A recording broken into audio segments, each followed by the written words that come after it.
Assalamualaikum warahmatullahi wabarakatuh. Kembali lagi di Good Teacher Official. Jangan lupa like, comment, share, dan subscribe ya. Oke, kali ini aku akan membahas tentang Undang-Undang Dasar ya. Jadi Undang-Undang Dasar ini termasuk ke dalam pilar negara. Cuma emang aku sendiri-sendirikan karena kan materinya juga nanti sendiri-sendiri gitu, keluarnya sendiri-sendiri. Jadi ada yang undang-undang, ada yang Pancasila gitu. Jadi tetap aku sendirikan gitu, nggak jadi satu pilar negara gitu, nggak, karena terlalu panjang kalau kayak gitu. Jadi aku sendiri-sendirikan. Jadi Pancasila aja udah ada berpart-part ya, karena panjang sekali pembahasan tentang Pancasila. Terus ada juga undang-undang. Terus untuk kedepannya aku akan bahas tentang NKRI dan juga Bhinneka Tunggal Ika kayak gitu. Oke, kali ini tentang Undang-Undang Dasar dulu. Jadi dasar negara Pancasila itu tuh adalah Undang-Undang Negara Republik Indonesia tahun 1945 sebagai aturan dasar pokok negara. Dan itu kan undang-undang gitu. Dan konstitusi itu memiliki kedudukan sebagai hukum dasar dan hukum tertinggi. Dan untuk konstitusi sebagai hukum dasar itu maksudnya apa? Jadi berisi aturan dan ketentuan tentang hal-hal yang mendasar dalam kehidupan bernegara, terbentuknya lembaga negara lengkap dengan kekuasaannya, juga peraturan perundang-undangan beserta isinya. Itu sebagai hukum dasar. Kalau konstitusi sebagai hukum tertinggi, itu secara hierarkis mempunyai kedudukan paling tinggi daripada peraturan-peraturan lainnya. Aturan-aturan lain di bawahnya harus sesuai dan tidak boleh bertentangan dengan aturan konstitusi. Itu. Jadi konstitusi itu dibagi menjadi memiliki kedudukan sebagai hukum dasar dan juga hukum tertinggi. Dan untuk keterkaitan antar dasar negara dan konstitusi tampak pada gagasan dasar, cita-cita, dan tujuan negara yang tertuang di dalam mukadimah dan pembukaan Undang-Undang Dasar 1945. Dan untuk selanjutnya, sejarah pembentukan Undang-Undang Dasar 1945. Jadi yang pertama kan ada agenda sidang BPUPKI, yaitu membahas tentang dasar negara.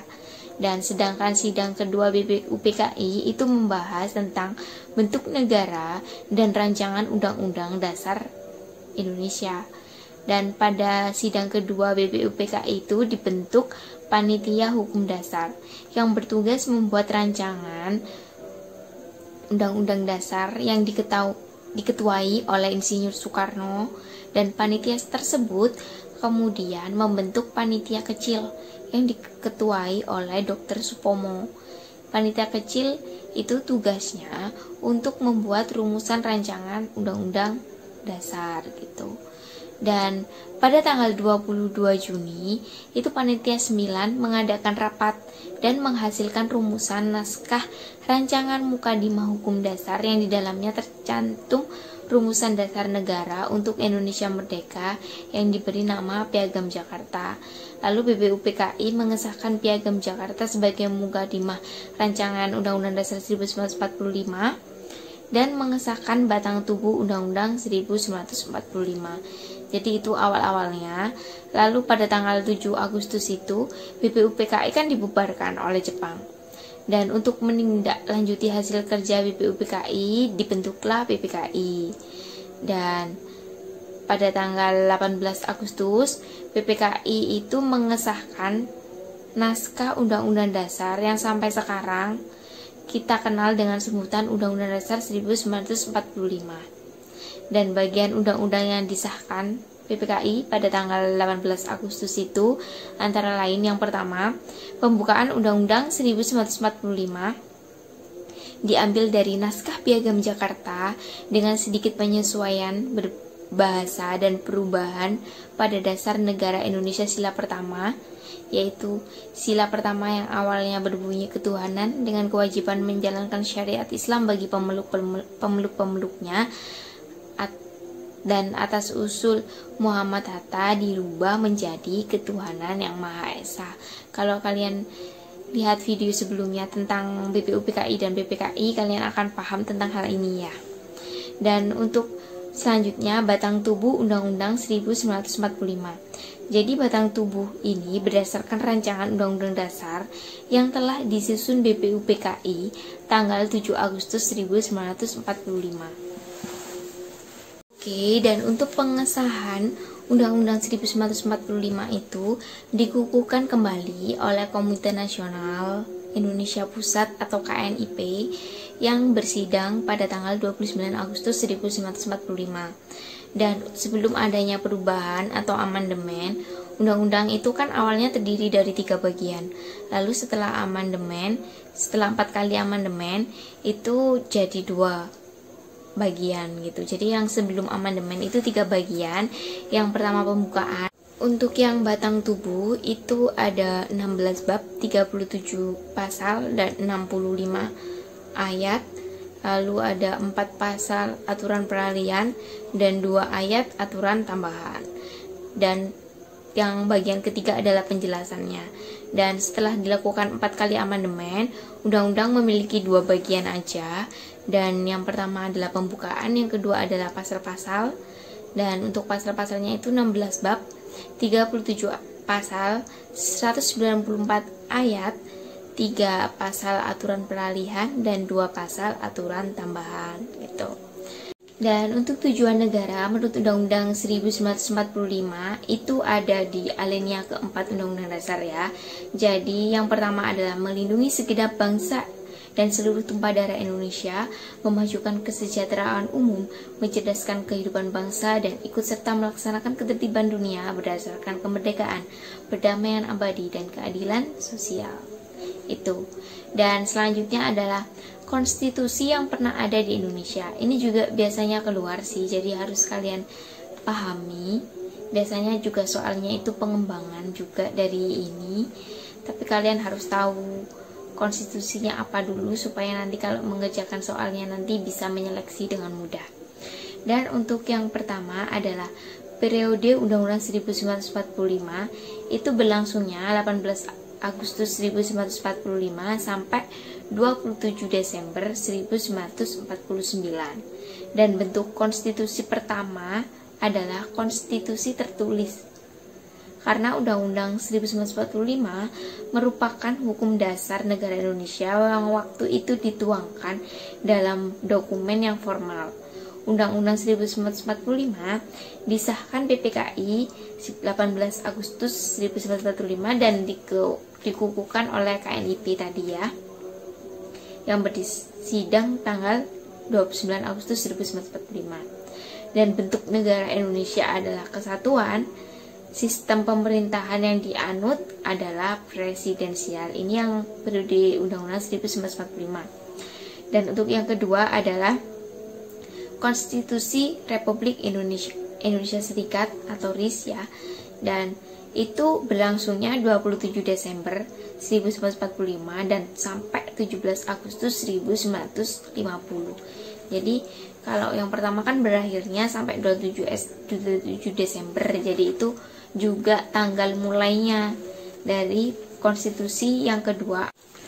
Oke, dan untuk Indonesia itu melawan dan atas tekanan internasional diadakanlah konferensi meja bundar atau KMB, dan pada tanggal 23 Agustus 1949 sampai 2 November 1949 itu menghasilkan 3 buah persetujuan pokok, yaitu yang pertama mendirikan negara Republik Indonesia Serikat, yang kedua penyerahan kedaulatan kepada Republik Indonesia Serikat, yang ketiga diadakan uni antara Republik Indonesia Serikat dengan Kerajaan Belanda gitu.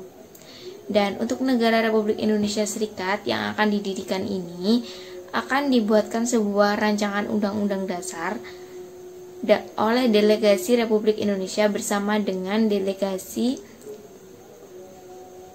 Bijenkums for Federal Overlap atau BFO gitu. Dan setelah rancangan undang-undang dasar itu dibuat, disetujui dan diterima oleh kedua pihak, Kemudian rancangan Undang-Undang Dasar tersebut mulai diberlakukan 27 Desember 1945 yang diberi nama Konstitusi Republik Indonesia Serikat. Dan bentuk konstitusi RIS adalah konstitusi tertulis, dan bentuk negaranya adalah negara serikat atau federal, dan sistem pemerintahannya pada waktu itu adalah parlementer. Dan yang ketiga adalah periode Undang-Undang Dasar Sementara atau 1950, itu tanggal berlangsungnya itu 17 Agustus 1940 sampai 5 Juli 1959. Dan negara federal hasil perjanjian KMB tidak dapat bertahan lama kan. Terus beberapa negara bagian itu akhirnya meminta bangsa Indonesia yang terpecah belah dalam Republik Indonesia Serikat kembali ke negara Kesatuan Republik Indonesia atau NKRI. Dan pembentukan NKRI itu disepakati tanggal 19 Mei 1950. Dan NKRI itu dibentuk kembali kan jelas memerlukan Undang-Undang Dasar.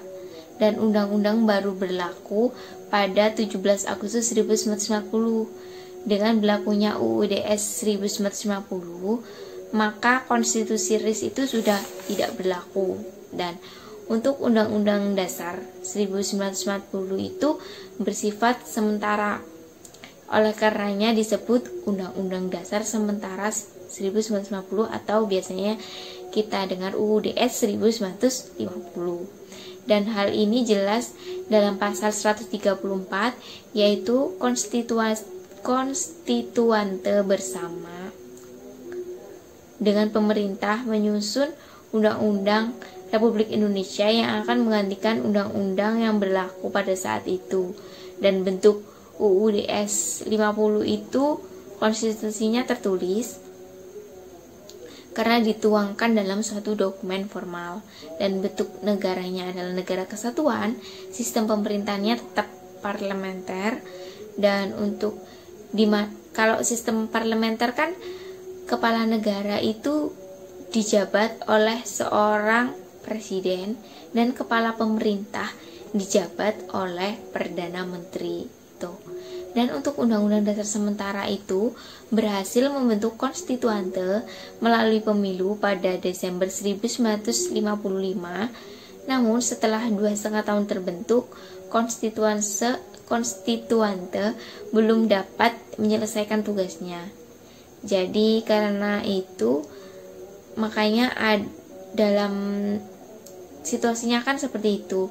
Jadi waktu itu hal itu mendorong Presiden Soekarno itu membentuk atau mengeluarkan dekret presiden atau yang kita kenal dekret presiden 5 Juli 1959 yang isinya yang pertama pembubaran konstituante, yang kedua penggantian Undang-Undang Dasar dari Undang-Undang Sementara ke UUD 1945, lalu pembentukan MPRS dan DPAS gitu. Dan untuk yang terakhir adalah periode Undang-Undang 1945, itu berlangsungnya 5 Juli 1959 sampai sekarang. Jadi dengan dikeluarkan dekret presiden itu, maka negara Indonesia kembali menggunakan Undang-Undang 1945 sebagai pedoman dasar dalam penyelenggaraan dan dalam kehidupan bernegara. Dan bentuknya konstitusinya adalah konstitusi tertulis karena dituangkan dalam sebuah dokumen formal, dan bentuk negaranya adalah negara kesatuan. Sistem pemerintah yang dianut adalah presidensial. Dan pada tahun kurun waktu 1999 sampai 2002, Undang-Undang Dasar itu mengalami 4 kali perubahan atau amandemen yang mengubah susunan lembaga-lembaga dalam sistem ketatanegaraan Republik Indonesia. Yang pertama, Sidang Umum MPR 1999 itu tanggal 14 sampai 21 Oktober 1999, perubahan pertama pada Undang-Undang Dasar ya. Kalau yang perubahan kedua itu pada Sidang Tahunan MPR tahun 2000 tanggal 7 sampai 18 Agustus 7 sampai 18 Agustus tahun 2000. Dan untuk perubahan yang ketiga itu sidang tahunan MPR tahun 2001 tanggal 1 sampai 9 November 2001, dan sidang yang perubahan keempat itu sidang tahunan MPR 2002 tanggal 1 sampai 11 Agustus 2002. Jadi kalau amandemen-amandemen ini sebaiknya kalian ingat aja buat jaga-jaga nanti kalau seandainya keluar. Tapi tahun kemarin sih aku nggak keluar, tapi tetap harus kalian ingat dan pelajari. Kalau misalkan kayak mau ngetrik gitu supaya nggak terlalu ngapal, jadi kan udah kayak perubahan pertama, perubahan kedua, perubahan ketiga, perubahan keempat itu tahunnya itu urut, jadi 1999, terus 2000, 2001, lalu 2002 yang terakhir. Dan untuk tanggalnya itu yang pertama 14 sampai 21 Oktober. Biasanya bisa kalian ingat-ingat itu ulang tahun siapa, teman kalian atau gimana gitu. Kalau aku biasanya ingat-ingatnya seperti itu. Dan selanjutnya itu 7 sampai 18, terus 1 sampai 9, 1 sampai 11. Kalau tanggalnya ini bisa dihafal aja karena takut kalau nanti keluar, sayang kalau misalkan nggak bisa menjawabnya. Kan kalau tahunnya masih bisa kalian di trik gitu ya. Jadi tahun 99, 2000, 2000. Jadi kalau perubahan pertama jelas tahunnya 1999, perubahan kedua 2000, perubahan ketiga 2001, perubahan keempat 2002 kayak gitu. Dan adapun hasil 4 kali amandemen itu jadinya yang seperti yang udah aku jelaskan di awal tadi. Jadi jadinya ada 2 bagian, pembukaan dan pasal-pasal. Untuk pasal-pasalnya ada 16 bab, 37 pasal, 194 ayat, 3 aturan peralihan dan juga 2 pasal aturan tambahan. Dan untuk tentang pasal-pasalnya nanti aku akan bahas di Undang-Undang Dasar Part 2-nya supaya nggak terlalu panjang videonya. Nanti aku akan bagikan juga trik untuk menghafalnya, isi dari pasal-pasalnya itu. Dan cukup sekian video ini. Jangan lupa saksikan video lain dari Good Teacher Official. Terima kasih telah menonton video ini. Jangan lupa like, comment, share, and subscribe. Dan jangan lupa saksikan video lain dari Good Teacher Official. Thank you for watching and see you next time and bye-bye.